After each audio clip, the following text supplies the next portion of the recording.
ఓం నమో వెంకటేశాయ. గురుసన్నిధి కార్యక్రమానికి స్వాగతం, సుస్వాగతం.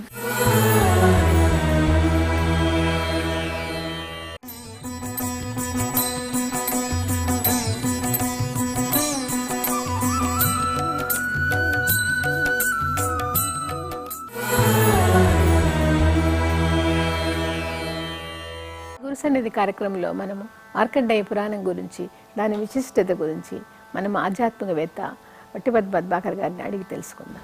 నమస్కారం గురువుగారు. గురువుగారు, అసలు మార్కండేయ పురాణం ఎవరి చేత చెప్పబడింది, ఎలా ప్రారంభమైంది?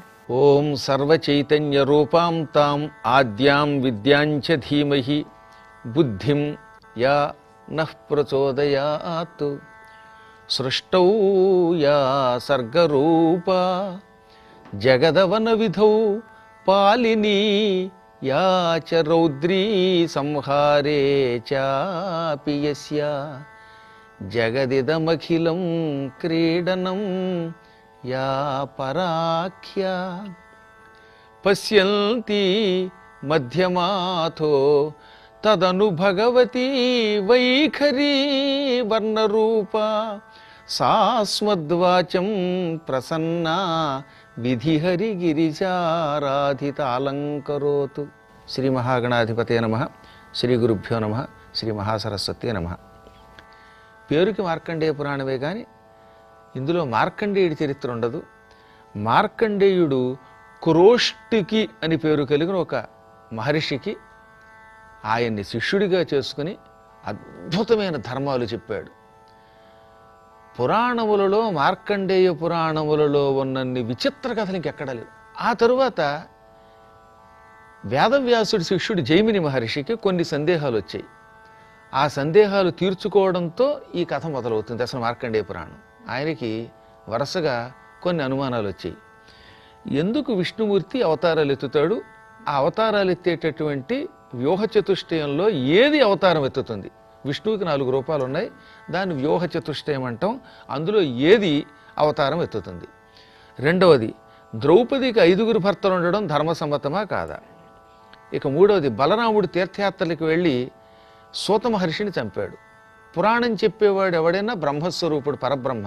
అతన్ని చంపడం వల్ల ఆయనకి బ్రహ్మహత్యా పాపం వచ్చింది. ఎందుకు వచ్చింది? ఇది ఎలా తొలగింది? ఇంక తర్వాతది, ఉప పాండవులు 5గురు ద్రౌపదీ పుత్రుల్ని ద్రౌపదేయులు అంటారు. వీళ్ళు పెళ్లి కాకుండానే మహాభారత యుద్ధంలో ఆఖరు రోజున అర్ధరాత్రి నిద్రపోతూ ఉండగా అశ్వత్థామ చేతిలో చచ్చిపోయారు. దీనికి గల కారణం ఏమిటి? ఈ అనుమానాలు ఆయనకు వచ్చాయి. తీరా వ్యాసుడిని అడుగుదామంటే వ్యాసుడేమో బదరీలో తపస్సులో ఉన్నాడు. మార్కండేయుడి దగ్గరికి వెళ్ళాడు ఆయన ఈ అనుమానాలు అడగడానికి. మార్కండేయుడు ఏమన్నాడు? నేను ఒక యజ్ఞంలో ఉన్నాను, ఈ యజ్ఞంలో ఉన్నప్పుడు పురాణాలకు సంబంధించిన చర్చ చేయకూడదు, కాబట్టి నువ్వు 4 పక్షులు ఉన్నాయి వింధ్య పర్వతంలో, ఆ పర్వతంలో ఉన్నటువంటి పక్షుల దగ్గరికి వెళ్ళన్నాడు. ఆ పక్షులు ఎవరు? అవి ధర్మ పక్షులని పిలువబడతాయి. ఆ ధర్మ పక్షుల దగ్గరికి వెళ్ళంటే అప్పుడు ఈయన సేమ్ మీరు అడిగినట్టే అడిగాడు. నాయన, నేను ఒకప్పుడు క్రోష్టికేనేరికి మార్కండేయ పురాణం అనే పేరుతో పురాణం చెప్పాను. ఆ పురాణం కేవలం ఆ ధర్మపక్షులకే తెలుసు. ఆ ధర్మపక్షుల చరిత్ర చెబుతున్నారు విను అని ఆ పక్షుల చరిత్రతో ఈ మార్కండేయ పురాణం ప్రారంభించి, చరిత్ర చెప్పొచ్చు కానీ చర్చ చేయకూడదట.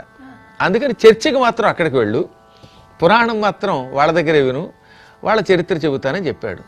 అద్భుతమైన చరిత్ర ఆ ధర్మపక్షుల చరిత్ర. పూర్వం సుకృషుడు అని పేరు కలిగిన ఒక ఋషి ఉన్నాడు. అంత గొప్ప దాత మరొకడు ఉండడు. ఎవరైనా అడిగితే తన శరీరం కూడా దానం చేసేసేవాట ఆయన. ఆయన ధర్మ నిరతిని మెచ్చుకుని పరీక్షించాలి అని ఇంద్రుడు ఒక రోజున ఒక ముసలి గ్రద్ద రూపంలో వచ్చాడు. గద్ద చూస్తే కొండంతుంది, రెక్కలు ఊడిపోయాయి, కళ్ళు ఎర్రబడ్డాయి, ముక్కు ఊడిపోవడానికి సిద్ధంగా ఉంది, కానీ శరీరం పెద్దది. ఆ గద్ద అతి కష్టం మీద నడుచుకుంటూ సుకృషుడి దగ్గరకు వచ్చి, మహాత్మా, నువ్వు చాలా గొప్పవాడివని విన్నాను, నాకు మంచి ఆకలిగా ఉంది, ఆహారం కావాలి అనగానే ఆయన ఏం కావాలో కోరుకో అన్నాడు. నాకు నరమాంసం తప్ప ఇంకేం మాంసం పడదు, ఒక మనిషిని నాకు ఆహారంగా ఇయ్యి అనగానే, ఆహా, కొంతమంది బుద్ధిదే కదా, చావడానికి సిద్ధంగా ఉన్న నీ దిక్కుమాల ఏదో మాంసం కాకుండా నరమాంసం అడిగావు. నాకు 4 కొడుకులు ఉన్నారు, వాళ్ళలో ఎవరో ఒకరిని ఇస్తాను, అయినా నీ బుద్ధి నాకెందుకు, ఇస్తానని మాట ఇచ్చాను కనుక నీకు నరమాంసం ఇస్తానని ఆయన తన కొడుకులు 4గురిని పిలిచాడు. ఈ 4 పింగాక్షుడు, సుముఖుడు, సుబోధుడు, వేతహవ్యుడు అని పిలువబడతారు. ఈ నలుగురిని పిలిచి ఒక్కళ్ళ తర్వాత ఒకళ్ళని, నాయనలారా ఈ ముసలి గద్దకి ఆహారం ఇస్తానన్నాను, మీలో ఒకరు ఆహారం ఇవ్వండి అనగానే వాళ్ళు నలుగురు తండ్రిని చెడామడా తిట్టి, నువ్వు తండ్రివా ఎండ్రివా, పీత కనీసం తన కడుపు తాను చీల్చుకుని చచ్చి పిల్లలకి జన్మనిస్తుంది, నువ్వేమో పిల్లల్ని చచ్చిపోమంటావు అని తిట్టారు. ఆయన కోపం వచ్చింది. మీకు జన్మనిచ్చాను, జన్మ ఇచ్చినప్పుడు మంత్రోపదేశం చేస్తున్నప్పుడు నాన్న నీ కోసం ప్రాణం ఇస్తాము అని మీరు ప్రతిజ్ఞ చేశారు. అటువంటిది ఇప్పుడు ఆహారం అవ్వమంటే నన్ను తిట్టారు గనక మీరు పక్షులైపోండి అని చెప్పించాడు. ఆ తర్వాత ఆ ముసలి గద్ద కేసి తిరిగి నన్నే తినేయి అన్నాడు. అనగానే వెంటనే ఆ గద్ద కాస్త ఇంద్రుడిగా మారిపోయింది. ఇంద్రుడు వెంటనే, మహానుభావ నేను చాలా పెద్ద పొరపాటు చేశానేమో అనుకుంటున్నాను, నిన్ను నీ కొడుకుల్ని పరీక్షిస్తున్నాను అనుకున్నారు కానీ నీ కొడుకుల్ని నీకు దూరం చేస్తున్నాను అనుకోలేదు, నన్ను క్షమించు, అయినా నీకు వరం ఇస్తున్నాను, ఈ ప్రపంచంలో ఇంద్రజాలం నుంచి ఎవడు బయటికి రాలేడు. ఇంద్రుడి యొక్క మాయని ఇంద్రజాలం అంటారు. అదొక భయంకరమైన మాయ. ఈ ఇంద్ర మాయలో పడకుండా నిన్ను అనుగ్రహిస్తున్నాను, నువ్వు తపస్సు చేస్తే అప్సరసలని పంపను, పరీక్షించను, నువ్వు ముక్తి పొందేటట్టు అనుగ్రహిస్తున్నాను అని వెళ్ళిపోయాడు. అదైపోతే ఇప్పుడు కొడుకులు వచ్చి కాళ్ళ మీద పడి, నాన్న శరీరం అంటే ఎవరికైనా మమకారమే కదా, క్షణికోద్రేకంలో మేము కూడా నిన్ను తోలనాడాం, నువ్వు అంతే ఉద్రేకంతో మమ్మల్ని పక్షులైపోమన్నావు, ఆ పక్షి జన్మలో నానాయాతన పడలేం, మమ్మల్ని అనుగ్రహించమనగా మీరు ద్రోణుడు అని పేరు కలిగిన ఒక పక్షికి పిల్లలుగా పుడతారు. పుట్టి కూడా పూర్వజన్మ రహస్యం ఉంటుంది. ఈ విద్యలన్నీ మీకు గుర్తుంటాయి కాబట్టి మీరు పక్షి రూపంలోనే వేదాలు చదువుకోండి. మీ దగ్గరికి జైమిని అని ఒక ఆయన వస్తాడు, ఆయనకి ధర్మ సందేహాలు తీర్చండి. మార్కండేయుడు క్రోష్టుకి చెప్పిన పురాణం అంతా ఆయనకి చెప్పండి. మార్కండేయ పురాణం విన్నా ఇతరులకు చెప్పినా అటువంటి వాళ్ళకి పూర్వజన్మ కర్మలు తొలగిపోతాయి, ఆ జన్మతో వాళ్ళకి విముక్తి వస్తుంది, ముక్తి వస్తుంది అని వరం ఇచ్చాడు.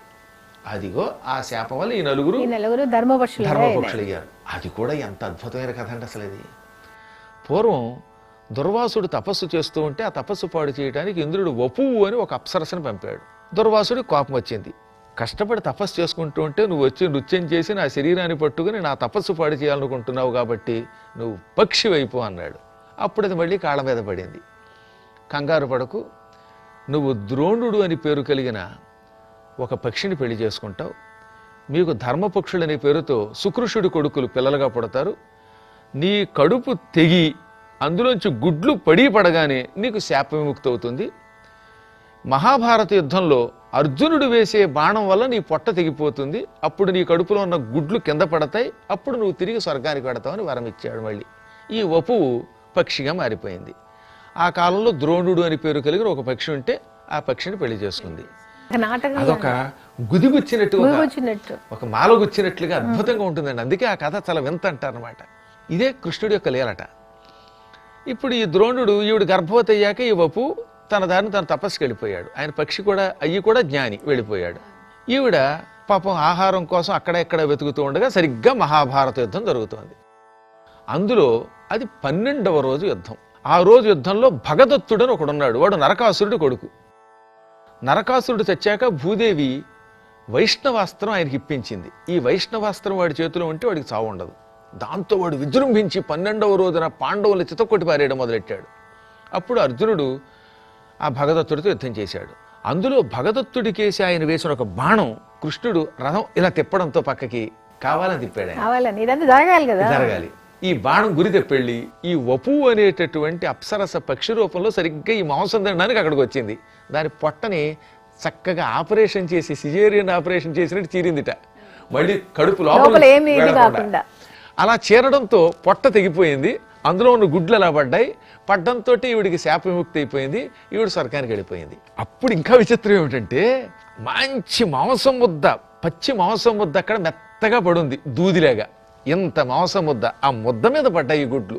దాంతో ఏమైపోయింది, ఆకాశంలోంచి పడినటువంటి ఆ గుడ్లు పగిలిపోకుండా పడ్డాయి. ఆ సమయంలోనే ఈ భగదత్తుడు ఎక్కువ వచ్చిన ఏనుగు ఒకటి ఉంది, చాలా పెద్ద ఏనుగు, సుప్రతీకము అంటారు దాన్ని. ఒకప్పుడు ఇంద్రుడు ఆ ఏనుగు మీద ఎక్కి దానవుల్ని జయించాడు. ఆ తర్వాత పరమాత్ముడు ఆ ఏనుగుని కావాలని అడిగి తీసుకుని నరకాసుడికి ఇచ్చాడు. నరకాసుడు పోయాక ఇప్పుడు వీడికి వచ్చింది. ఆ ఏనుగు మెడలో పెద్ద గంట ఉందిట. భీముడు ఒక్క దెబ్బ కొట్టాడు ఆ ఏనుగుని. కొట్టడంతో ఈ గంట మధ్యలో ఉంటుంది సరే టకటక కొట్టే రాడ్డు, ఆ గడి ఏమో ఊడి ఒకచోట పడింది. గంటలో ఇప్పుడు ఏమైంది, పెద్ద గంటది ఆ గుడ్ల మీద అలా గోలుగా పడింది. అంటే పక్షి గూడు పెట్టినట్టుగా గుడ్లేమో మాంసం మీద ఉన్నాయి, దాని మీద గంట పడింది బోర్లించినట్టుగా, మధ్యలో గుడ్లు ఉండిపోయాయి.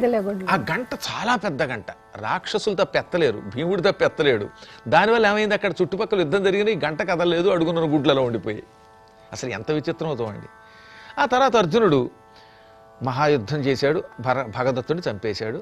ఆ తర్వాత ఆ ప్రాంతం నుంచి ఇంకా దూరంగా యుద్ధం వెళ్ళిపోయింది. మహాభారత యుద్ధం అయిపోయిన తర్వాత ఒక 3-4 నెలలు గడిచింది. శమీకుడు అనే ఒక మహర్షి ఉన్నాడు, ఆయన కొడుకు శృంగి పరీక్షిత్తుని శపించాడు. ఆ శమీకుడు తన శిష్యులతో మహాభారత యుద్ధం జరిగిన ప్రాంతంలో సరస్వతీ స్నానానికి వచ్చాడు. అక్కడే సరస్వతి నది ప్రవహిస్తూ ఉంటుంది అంతర్వాహినిగా. అక్కడ శమంత పంచకం అనే ఒక మడుగు ఉంది. అక్కడికి వస్తూ ఉంటే ఈ గంట కింద ఉన్నటువంటి గుడ్లు చిన్ని చిన్ని పిల్లలుగా మారిపోయి పక్షులుగా మారిపోయి అడుగున చీ అంటున్నాయి. ఆ శబ్దం కూడా ఎలా ఉందిట, వేదం చదివినట్టుందిట.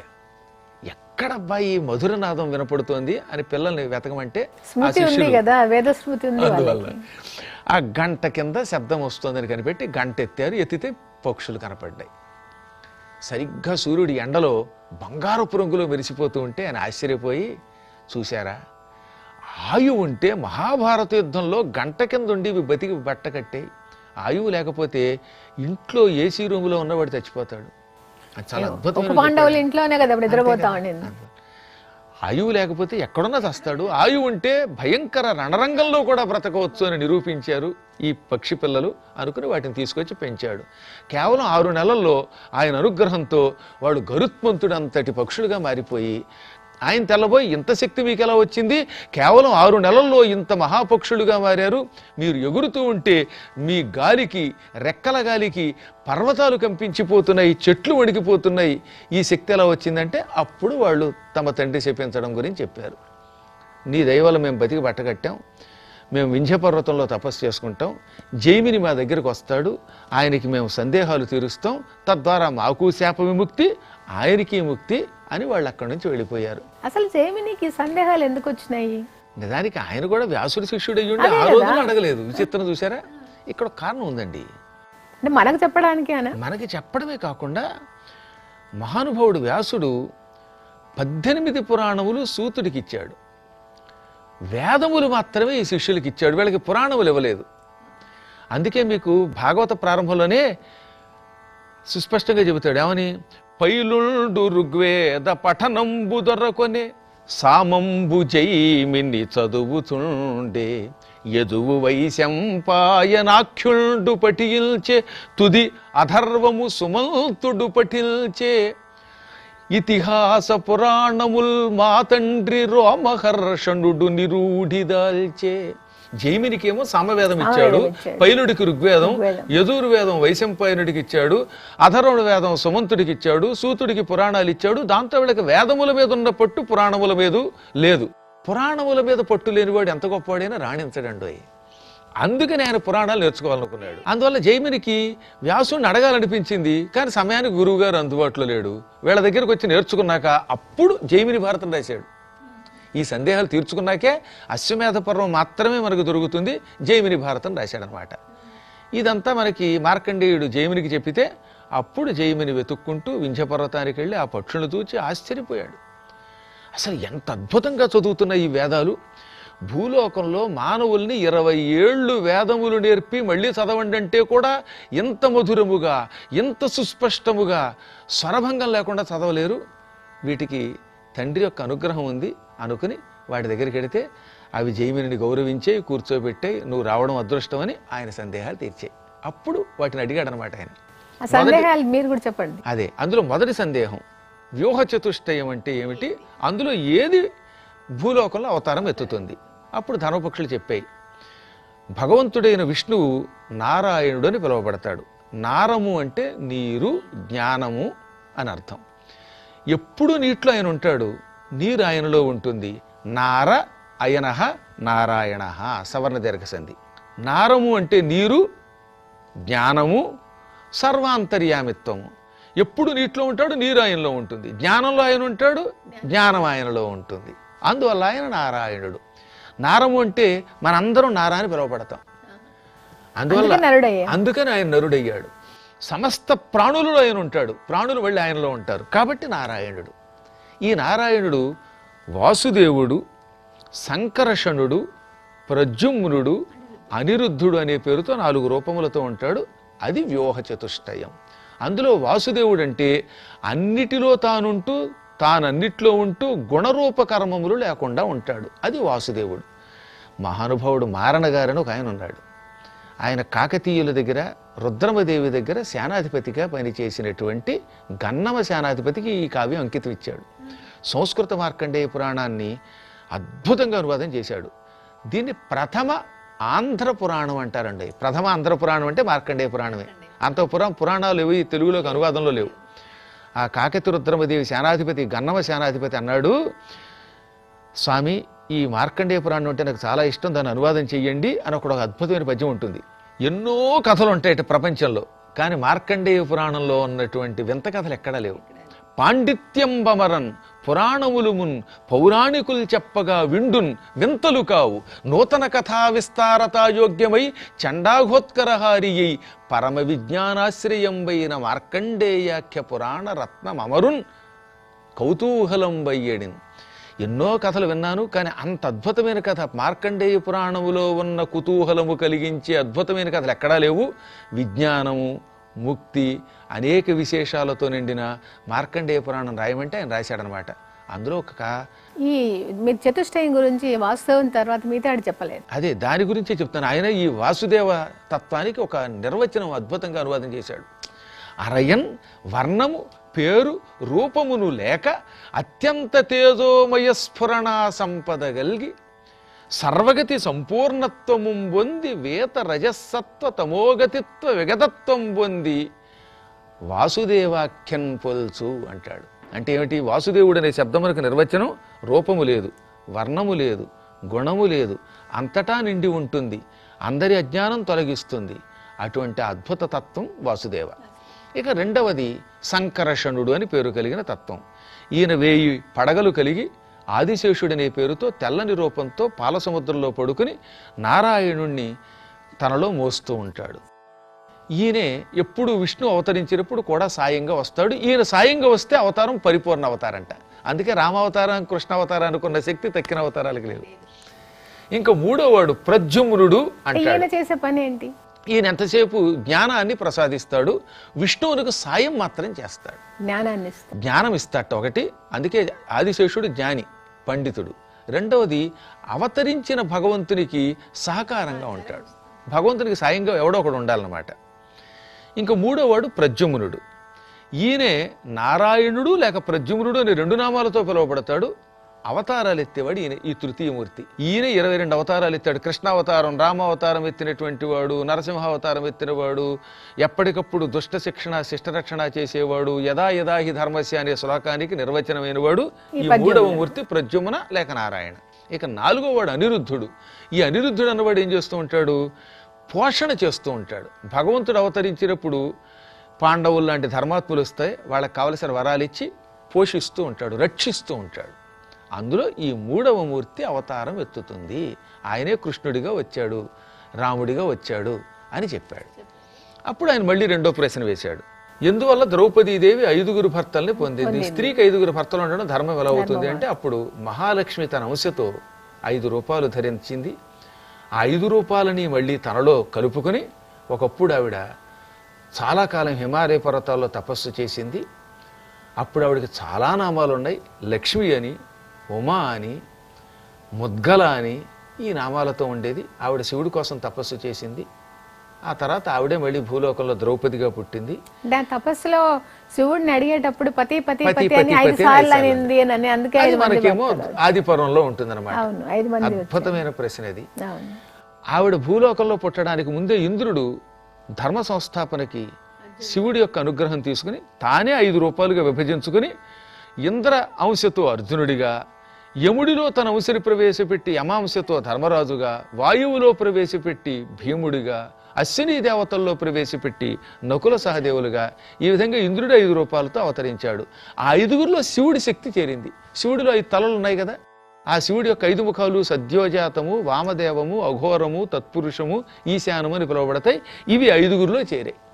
ఈ విధంగా ఒకే ఇంద్రుడు ఈ 5 రూపాల్లో ఉండడం వల్ల, ఆవిడ లక్ష్మీ కళ అవ్వడం వల్ల ఆ దాంపత్యం అంత ఆదర్శంగా సాగింది. అందుకే మనకి చివరి మళ్ళీ ఏం చెబుతాడు స్వర్గారోహణ పర్వంలో, ద్రౌపది శరీరం విడిచిపెట్టాక స్వర్గానికి వెళ్ళగానే అక్కడ ఒక అద్భుతంగా వెలిగిపోతున్న లక్ష్మీ స్వరూపిణి కనపడుతుంది ధర్మరాజుకి. ఎవరని అడిగితే ఆవిడే మీకు భారీగా వచ్చిన లక్ష్మీ కళ ద్రౌపదిగా ఉంది, ఇక్కడ మళ్ళీ మిమ్మల్ని గౌరవిస్తుంది, మరి కొద్ది రోజులు అయ్యాక విష్ణువు యొక్క పత్ని లక్ష్మిలో కలిసిపోతుందని మహాభారతంలో చెబుతారు స్వర్గారోహణ పర్వంలో.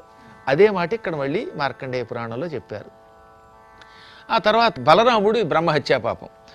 బలరాముడు సూతుని హత్య చేయడం ఏంటండి? అదే చాలా ఆశ్చర్యకరమైంది. అది భాగవతంలో కూడా ఉంటుందండి.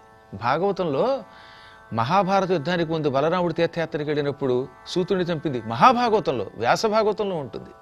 అదే ఇప్పుడు ఈయన అడిగాడు, ఏమని బలరాముడికి ఈ సూతహత్య ఎలా వచ్చింది, ఆ బ్రహ్మహత్యా పాపం ఎలా తొలగిందని. అప్పుడు ఆయన చెప్పాడు, బలరాముడు దుర్యోధనుడికి సాయం చేయటం ఇష్టం లేదు, అలాగని పాండవుల వైపు ఉండడం ఇష్టం లేదు. దుర్యోధనుడు అంటే కొంచెం పక్షపాతం, అందువల్ల వచ్చాడు యుద్ధం చేయలేడు, చూస్తూ అందుకని ఇటు సాయం చేయలేడు, అటు సాయం చేయకుండా ఉండలేడు, కానీ ఉండడానికి వీలు లేదు. అందువల్ల ఏం చేశాడంటే తీర్థయాత్రకి వెళ్ళిపోయాడు యుద్ధానికి ముందే. అలా వెడుతూ వెడుతూ ఒక రోజున పొరపాటున అడవిలో వారుని అని ఒక మద్యం ఇస్తే తాగాడు. బలరాముడికి శిష్య బలహీనత ఉంది, శిష్యులు ఏదైనా ఇస్తే కాదని కూడా తాగేస్తాడు. ఆ వారుని తాగిన మైకంతో నైమిషారణ్యం వెళ్ళాడు. ఆ నైమిషారణ్యంలో సూతుడు పురాణ స్థానంలో సూతగద్ది అని ఉంటుంది, అక్కడ కూర్చుని ఉన్నాడు, పురాణం చెబుతున్నాడు. ఈయన అక్కడికి వెళ్ళగానే ఋషులంతా లేచి నిలబడి నమస్కరించారు. ఒక్క బలరాముడి రాకని చూచి గమనించి కూడా సూతుడు లేవలేదు. అంటే అతను గద్దె మీద ఉన్నాడు కదా. ఎప్పుడు పౌరాణికుడు అక్కడ కూర్చున్నట్టుగా దేవుడు వచ్చినా లేవకూడదని ఒక నియమం ఉంది. అది బ్రహ్మగారు గద్దె మీద ఉండేటప్పుడు కానీ లేవకూడదు. అందున సరిగ్గా ఆ సమయంలో ఆయన భాగవతం కూడా చెబుతున్నాడు. భాగవతం చెబుతున్నప్పుడు అసలు లేవకూడదు. దాంతో బలరాముడు కోపం వచ్చింది. సహజంగానే తాగిన మైకం ఒకటి ఉంది కదా, దానికి తోడేమో అందరూ గౌరవిస్తున్నారు, నేను విష్ణు స్వరూపుణ్ణి, వస్తే లేవలేదనే అహంకారము పెరిగి, అవురా వేదవ్యాసుని దగ్గర 4 పురాణములు చదువుకుని నేనే గొప్పవాణ్ణి అనుకుని ఈ సూతుడు నేనొస్తే ఇంతమంది మహర్షులు లేచి నిలబడినా తాను లేచి నిలబడక కనీసం పలకరించక అహంకారంతో కూర్చున్నాడు. వీడికి తగిన ప్రాయశ్చిత్తం చేకూరుస్తానని భావించి చేతిలో ఉన్న దర్భలతో కొట్టాడు. దర్భలతో కూడా చచ్చిపోయాడు ఆయన. దానికి ఇషీకాస్త్రం అని పేరు అన్నమాట. దర్భని ఇషీకం అని కూడా పిలుస్తారు. దర్భకి బ్రహ్మాస్త్ర మంత్రాన్ని కనుక అనుసంధానం చేస్తే అది ఇషీకాస్త్రం అని పిలువబడుతుంది. ఈ ఇషీక అనే అస్త్రం అయిపోయి ఈ బలరాముడు విసిరినటువంటి దర్భ టక్కనల తగలడంతో సూతుడు కింద పడి చచ్చిపోయాడు. దాంతో తెల్లని బలరాముడి శరీరం నల్లగా మారిపోయింది బ్రహ్మహత్యా పాపంతో. అక్కడున్న ఋషులు పైనున్న భూతాలు హాహాకారాలు చేశాయి. బలరాముడు కంగారు పడ్డాడు, మత్తు దిగింది. అప్పుడు ఋషులు వచ్చి, నువ్వే ఒక పౌరాణికుణ్ణి బ్రహ్మస్థానంలో ఉన్నవాడిని చంపితే ఇంక తక్కిన వాళ్ళు పాపాలు చేయకుండా ఉంటారా? కాబట్టి ఈ పాపానికి ప్రాయశ్చిత్తం చేసుకో అనగా, ఏం చేస్తే పాపం పోతుంది అన్నాడు ఆయన. ఆయనకి మేము బ్రహ్మస్థానం ఇచ్చాం, ఆయన చావకూడదు, కాబట్టి ఆయన బ్రతికిస్తే మంచిదనగా, చచ్చిన వాడిని బ్రతికిస్తే అది సృష్టికి వ్యతిరేకం అవుతుంది, అది కృష్ణుడు చేయాలి, నేను చేయకూడదు.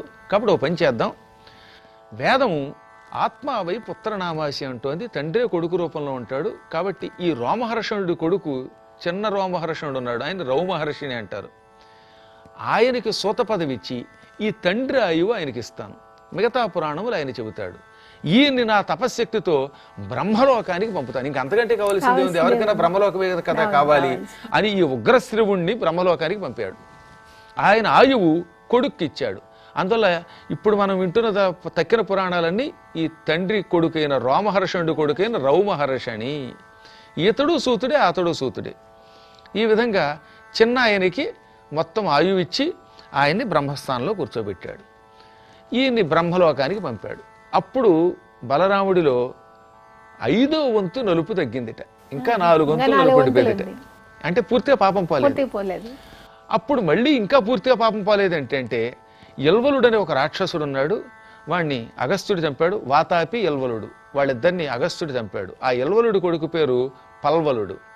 వాడు మా యజ్ఞాలు పాడు చేస్తున్నాడు, వాడిని చంపితే ఇంకొంత పాపం పోతుందనగా అక్కడ ఆగి వాడిని చంపాడు. చంపితే ఇంకొక వంతు పాపం పోయింది, ఇంకా 3 వంతులు మిగిలింది. అంటే ఆ హత్యా పాపం 5 వంతులై ఆయన శరీరాన్ని పట్టుకుందనమాట.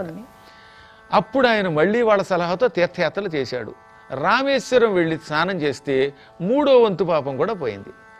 4వ వంతు పాపం మళ్ళీ కంచికి వస్తే పోయింది.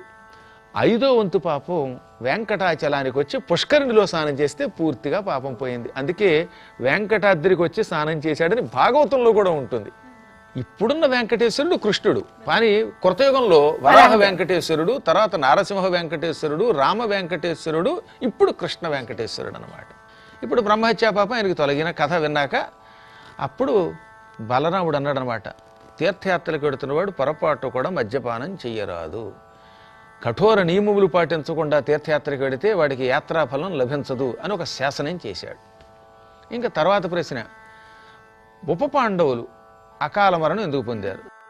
పూర్వం హరిశ్చంద్రుడు విశ్వామిత్రుడికి రాజ్యం ఇచ్చేశాక ఏది మాటగా నిలబడి ఆ తర్వాత భార్యాసమేతంగా పుత్రుడితో కాశీ వెళ్ళాడు. అక్కడ భార్యను కూడా అమ్ముకుంటున్నాడు. ఆ అమ్ముకుంటున్నప్పుడు కదులు అని విశ్వామిత్రుడు కర్రతో కొట్టాడు ఆవిడ్ని. ఆవిడ పేరు శైబ్య, అసలు పేరు శిబి కూతురు. శిబి చక్రవర్తి ఉన్నాడే ఆయన కూతురు కాబట్టి శైబ్య అంటారు. తర్వాత చంద్రమతిని రెండో పేరు.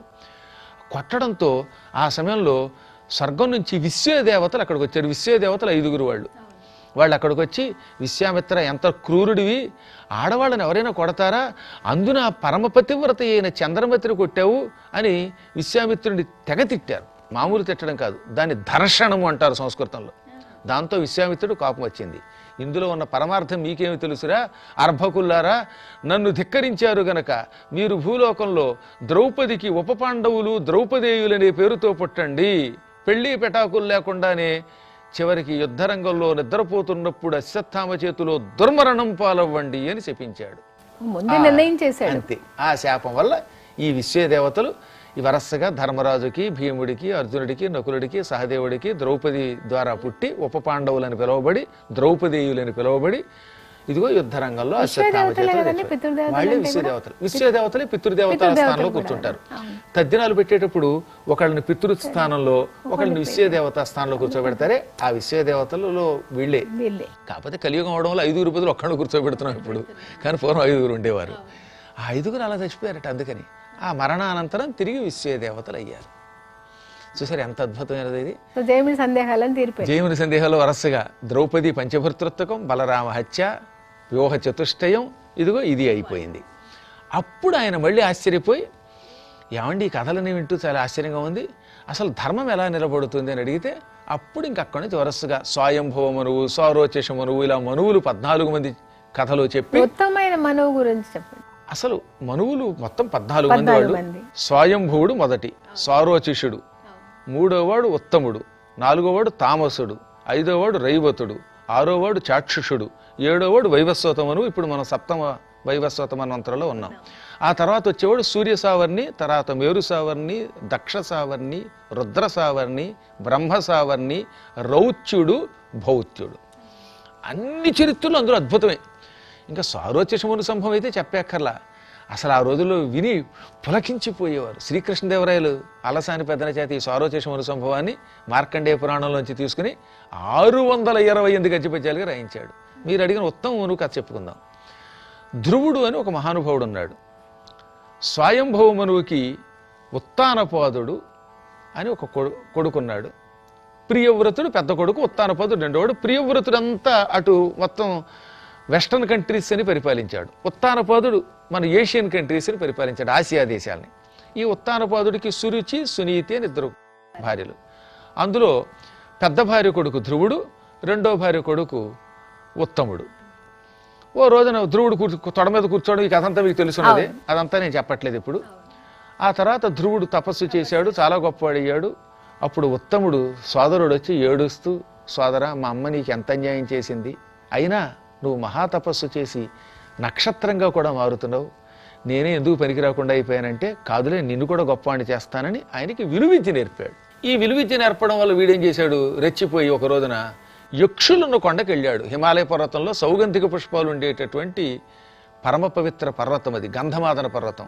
మనకి అక్కడికి వెళ్ళాడు. భారతంలో వస్తుంది భారతంలో. భీముడు ఈ సౌగంధి అది పుష్పాలను కుబేరుడి తీసుకొచ్చాడు. స్థానం అది. అక్కడ యక్షులతో యుద్ధం చేస్తే వాళ్ళు చంపేశారు. దాంతో చాలా కోపం వచ్చేసింది ధ్రువుడికి.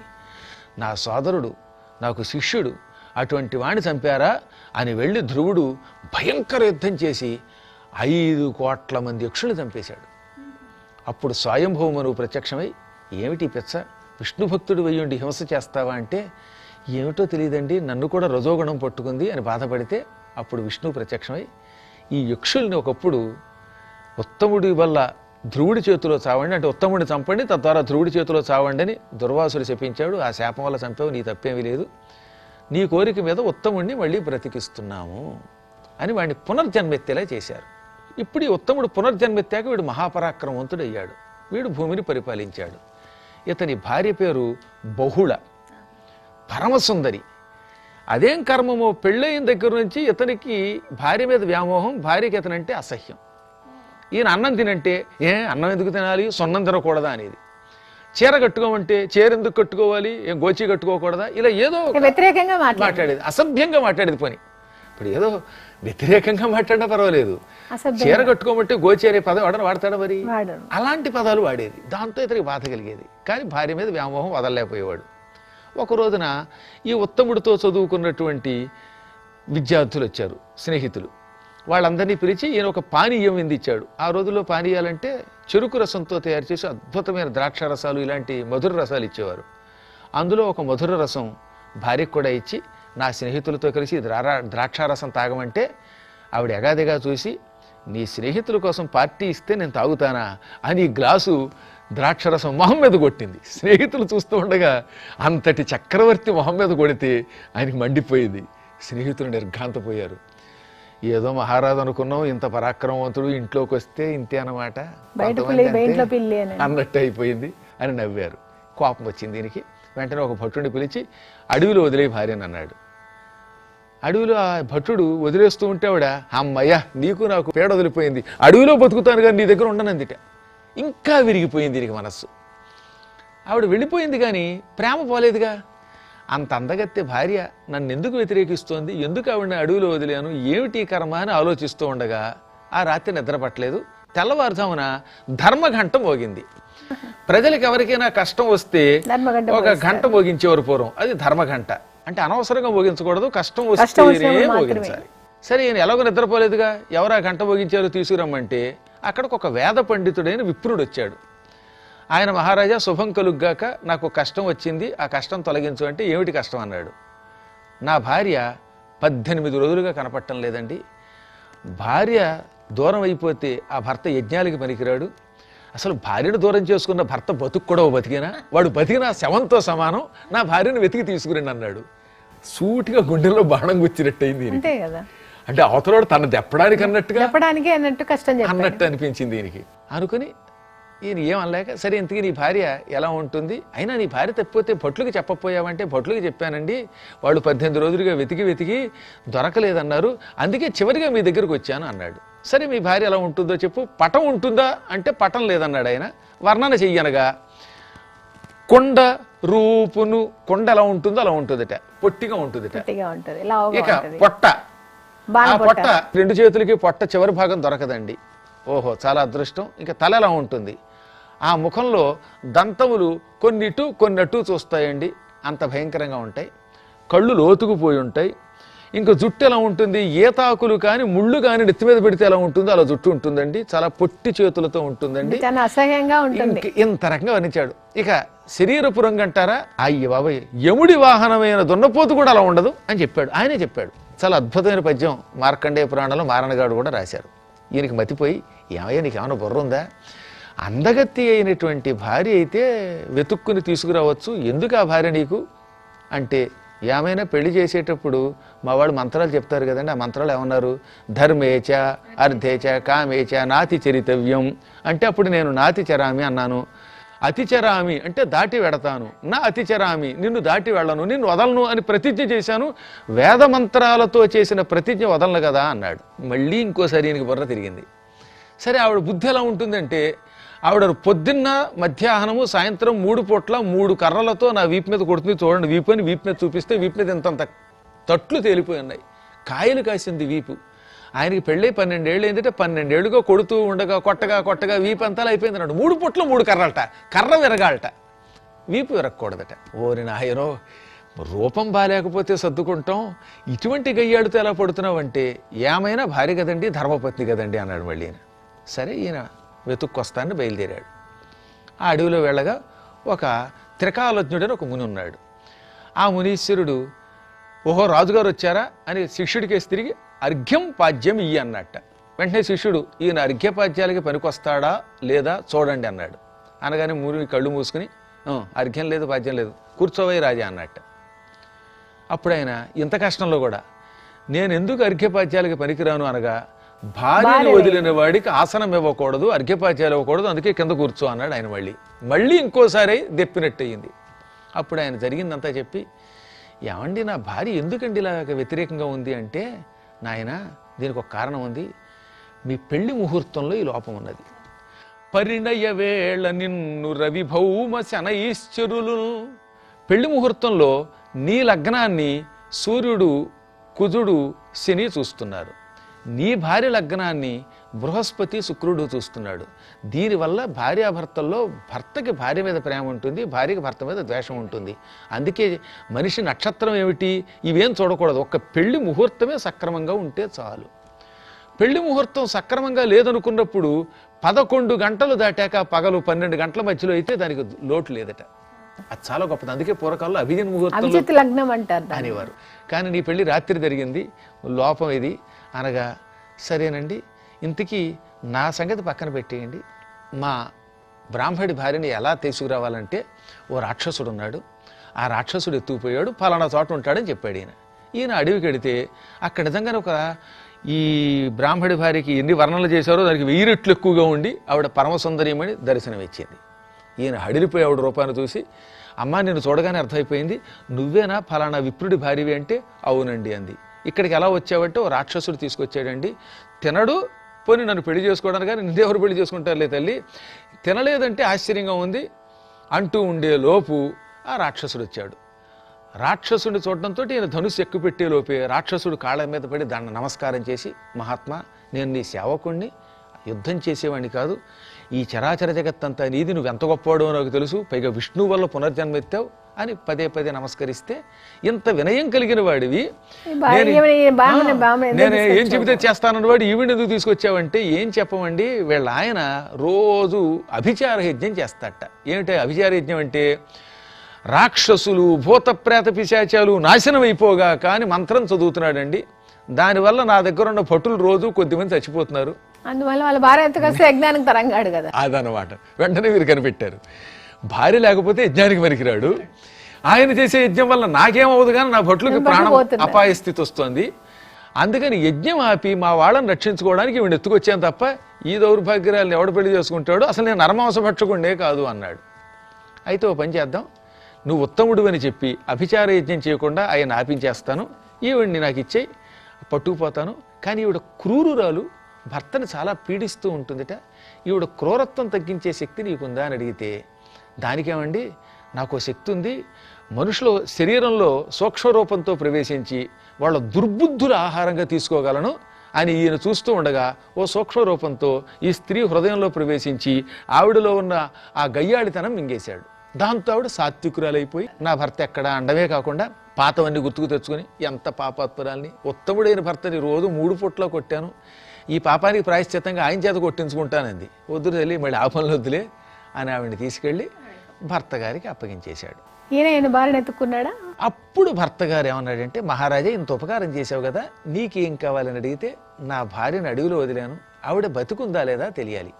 రెండవది, నేను నా భార్యని సరైన లగ్నంలో పెళ్లి చేసుకోకపోవటం వల్ల ఆవిడ నన్ను ద్వేషిస్తోందని త్రికాలజ్ఞముని చెప్పాడు. నా భార్య తిరిగి నాకు గుణవతి అయి దక్కే అవకాశం ఉందా అనగా, ఈ మహర్షి వెంటనే ఒక అంజనం వేసి, చూసారా ఇంత శక్తి ఉన్నవాడు కానీ తన భార్య కోసం వేసుకోలేదు, అంటే స్వార్థం కోసం శక్తిని వినియోగించరు, అంటే పూర్వం అంతా పరోపకారం, అంతే పరోపకారం, తన కోసం వినియోగించుకోకుండా పరులకు వినియోగిస్తారు. వెంటనే ఏమన్నాడంటే, నీ భార్య నువ్వు అడవిలో వదిలేశాక పాతాళలోకంలో ఉన్న ధృష్టకేతుడని ఒక నాగరాజు నీ భార్య సౌందర్యానికి వ్యామోహపడి ఆవిడ ఎత్తుకుపోయాడు. ఆవిడ పెళ్లి చేసుకోమని బతిమాలుతూ ఉంటే ఆవిడ ఒప్పుకోలేదు. నేను భర్త మీదంటే ద్వేషంతో ఉన్నాను కానీ పరపురుషుని అంటుకోనని కఠినంగా ఉన్నది. ఈ లోపు ఏం చేశాడు, ఆయన ఒక చెరసాల్లో పెట్టి రోజు బతిమాలుతున్నాడు. ఆయనకు ఒక కూతురు ఉన్నది, చాలా గొప్పది. ఆవిడ పేరే నంద. ఆవిడ నీ భార్యని రహస్యంగా చెరసాల్లోంచి ఒక చోట దాచేసింది, ఎవరికీ కనపడకుండా. దాంతో తండ్రికి కోపం వచ్చింది. దుర్మార్గురాలా, నేను ఒక స్త్రీని ప్రేమించి పెళ్లి చేసుకుందామని తీసుకొస్తే దాన్ని రహస్యంగా దాచావు గనక నువ్వు మోగవైపో అని శాపం పెట్టాడు. అందువల్ల ఇప్పుడు ప్రస్తుతం పాతాళ లోకంలో ఉన్నది. నేను యజ్ఞం చేసి నీ భార్యని రప్పిస్తాను, ఆ తర్వాత నీ భార్య మనస్సు మారుస్తాను అని ఆ క్షణమే ఒక అద్భుతమైన యజ్ఞం చేసి పాతాళ లోకంలో ఉన్నవాడిని అక్కడికి రప్పించాడు. వచ్చిన తర్వాత ఆవిడికి మళ్ళీ కోపం పోవాలి కదా, భర్త మీద ప్రేమ రావడం కోసం మిత్ర కామేష్టి యాగం చేయించాడు. పుత్ర కామేష్టి లాగా మిత్ర కామేష్టి ఒకటి ఉన్నది. ఇష్టి అంటే యజ్ఞము, కామేష్టి అంటే కోరికతో చేసే యజ్ఞం. శత్రువులు మిత్రులు కావాలని చేసే యజ్ఞమేమో మిత్రకామేష్టి, కొడుకులు కావాలని కోరికతో చేస్తే పుత్రకామేష్టి. అందువల్ల ఆయన మళ్ళీ మిత్రకామేష్టి యాగం చేయగానే మిత్రకామేష్టి లేక మిత్ర విందారు కూడా, విందాన్న యజ్ఞమే. ఆ యజ్ఞం చేయడంతో ఆ భార్య మనసు మారిపోయిందండి. ఆయన కాళ్ళకి నమస్కరించి నేను ఎంతో పాపం చేశాను, ఇంక నుంచి జాగ్రత్తగా ఉంటాను అన్నది. ఇప్పుడు ఇంత అద్భుతంగా నాకు దాంపత్య జీవితం లభించింది గనక మెచ్చుకున్నాను, నీకేం కావాలో కోరుకో అంటే నా కోసం నాగరాజు గారి కూతురు మోగదైపోయింది, ఆవిడ మోగతనం పోగొట్టండి అంది. చూసారా ఎక్కడికక్కడ కృతజ్ఞత. అప్పుడు మళ్ళీ ఈ బ్రాహ్మడి చేతే సారస్వతమని యజ్ఞం చేయించాడు, సరస్వతి యాగం. సారస్వతేష్టి చేయడంతో ఆవిడికి మోగతనం పోయింది. అప్పుడు ఆవిడొచ్చి మీకు ఒక మంచి కొడుకు పుడతాడు, వాడు మనువు అవుతాడని దీవించింది.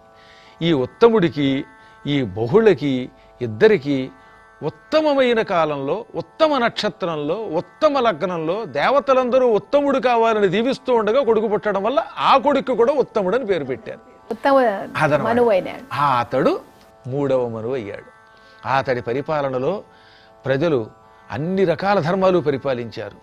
ధర్మార్థ కామ మోక్షాలు పరిఢవిల్లాయి. సస్యశ్యామలమయ్యింది భూమి. అతడి పరిపాలనలో విష్ణువు నిరంతరం ప్రజలకు కనపడేవాట.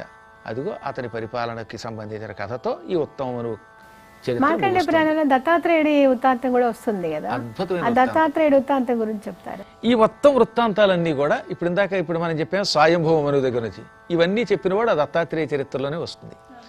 పూర్వం భృగు వంశంలో శ్రీవత్స గోత్రంలో భార్గవుడని ఒక ఆయన పుట్టాడు.